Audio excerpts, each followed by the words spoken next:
Stop being offended for us. Please welcome to the stage, Will Witt. Oh, am I late?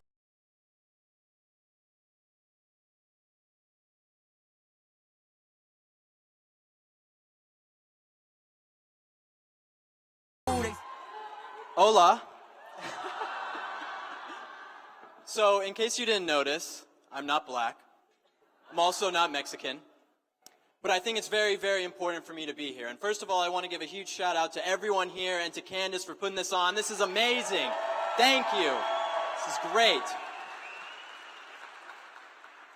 You know, I was at the Women's March yesterday, actually, which was about, I think, 25,000 people in downtown LA, and I can tell you, I didn't get the same amount of love from them that I'm getting from you guys now, so that's a very nice thing. It's so funny to see what those people at the Women's March are actually fighting for. You know, I go and I talk to these women, again, like Candace said, these white liberals, and I say, what are you fighting for today? Why are you here? And they say, oh, you know, I want to abort my child at 9 months, illegal immigrants, and I'm fighting for the people who couldn't make it to this march today. And I said, people who couldn't make it to this march today, what people are those? And they're like, oh, all the minorities who couldn't make it here because they're oppressed in America, because Trump is oppressing them. And I said, maybe they just don't want to come to your stupid march. That's what's really going on. But as you can see from this video we just played, it seems like the left thinks that they control how minorities think and feel. That they get to tell them when they're supposed to be offended. Those Mexicans in the video on Olvera Street to the left, those are token Mexicans. I bet they just have internalized racism. Stupidest thing I've ever heard. We live in a culture and a society where being offended has become a recreational pastime. This is what a Navajo Indian told me when I went to the Navajo Reservation in Window Rock, Arizona. I made a video where I went to California State University, Northridge. Don't say that. That's not the right thing. Where I went to that campus and I dressed up as a Native American. A guy who you will hear from later, Black Mike, he dressed up as a black pilgrim. And we went there for Thanksgiving giving out pumpkin pie. And we thought it was going to be great, you know. And it turns out it wasn't. And a teacher at the university brought her entire class out to kick us off campus and yell at us. They were yelling death threats, they ripped off my costume, and they made us leave the campus. And I thought it was very, very strange. So I decided to put it to the test. And so I went to the Navajo Indian Reservation, 900 miles outside of LA, to see what they thought about it. And the results are exactly as you'd expect. Not one of them was offended by cultural appropriation. Not one of them thought the Washington Redskins name was offensive, and not one of them wanted other people to get offended on their behalf.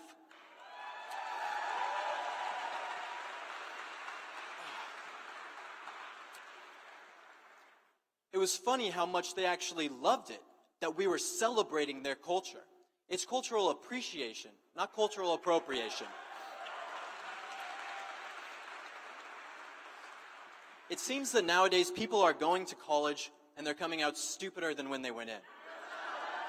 I only did 2 years at university until I dropped out.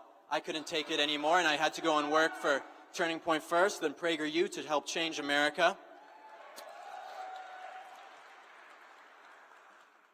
And these people, these young people who I talk to, they're not born offended.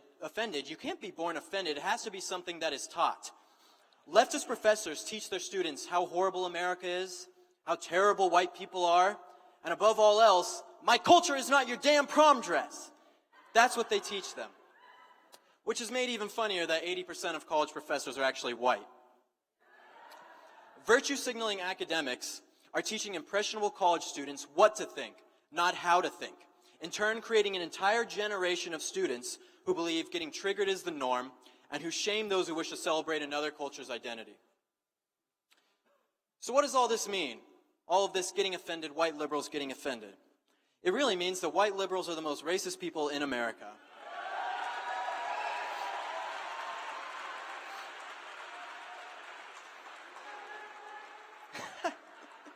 Love that. They think their virtue signaling antics are helping minorities, but in reality, it undermines them. You can hear them now. Black people are being oppressed in America. It's up to us as white liberals to defend them.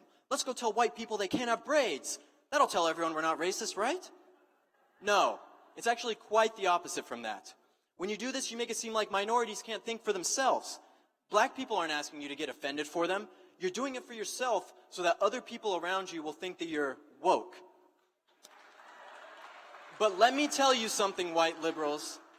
There is nothing woke about caring about black people's feelings when you then turn around and advocate for the same programs and policies that have kept African Americans down in America for decades.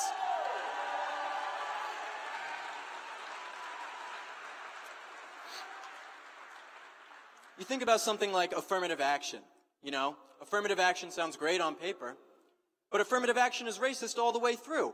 It basically says as a premise, African Americans, Hispanics are not as smart as white people, so we need to give them a leg up so they can get into these positions. But the reason why African Americans and Hispanics aren't in these positions is because of the economic oppression that the Democrats have put on them for the last 60 years. You fix the welfare state and you fix the schools in these communities, you won't need affirmative action. It's funny, a study actually just came out that shows when Democrats talk to minorities, they dumb down their speech. When they give speeches, they dumb down their speech. They use simpler words so that they can understand them, because minorities can't understand them. Is that not racist? This is what we call pandering. Think of someone like Hillary Clinton. Hillary Clinton, what do you all, our favorite politician? Our favorite politician? Yeah. Lock her up! Lock her up! Oh, I love it.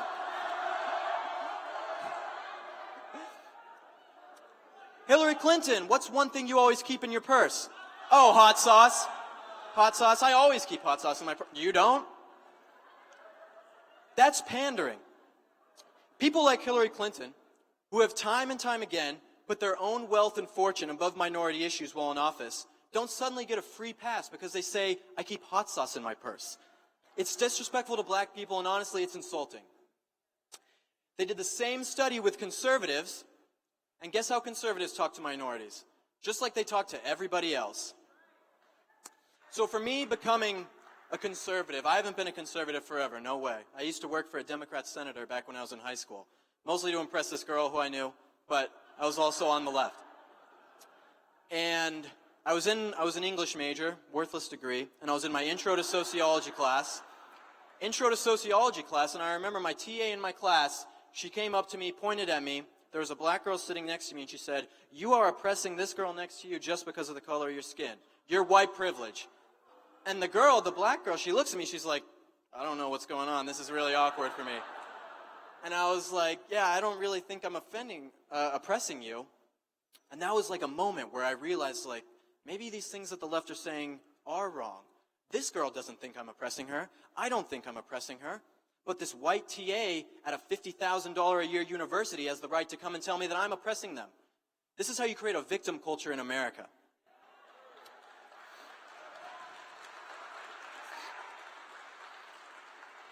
The main message that I want to get across to you guys today is that these white liberals and politicians who claim to have your best interests at heart don't care about you. They are doing it for their own selfish gain. They champion minority struggles as their own to make themselves feel better in virtue signals. But in reality, they know nothing about what is going on in your communities. They have used minorities for votes for far too long, and it's time to end it.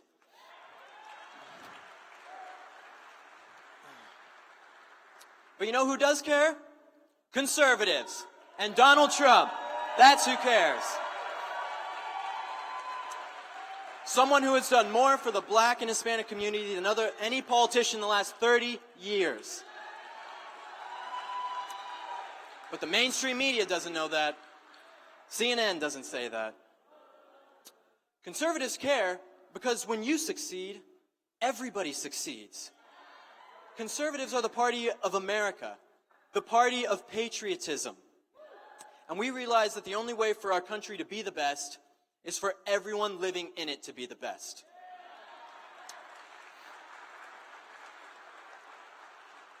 I'm going to end with this, that you guys have been here today, and you've heard from some amazing speakers, Candace and everyone else, and you've learned so much. But why are you here if it's not to take those ideas into the communities that you live in and spread them around as much as you can?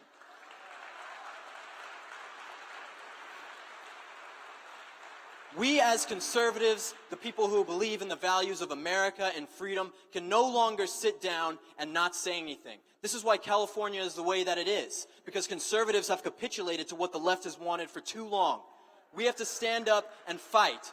And yes, you're going to lose some friends probably for the values that you are saying, but that's part of the bargain for trying to protect this country and keep us safe. And that's what we have to do. What defines every American is not the color of their skin, but the ideas that they hold. And the left has manipulated those ideas into a never-ending struggle that aims to destroy America and keep minorities down forever. It's up to us to end this. Thank you.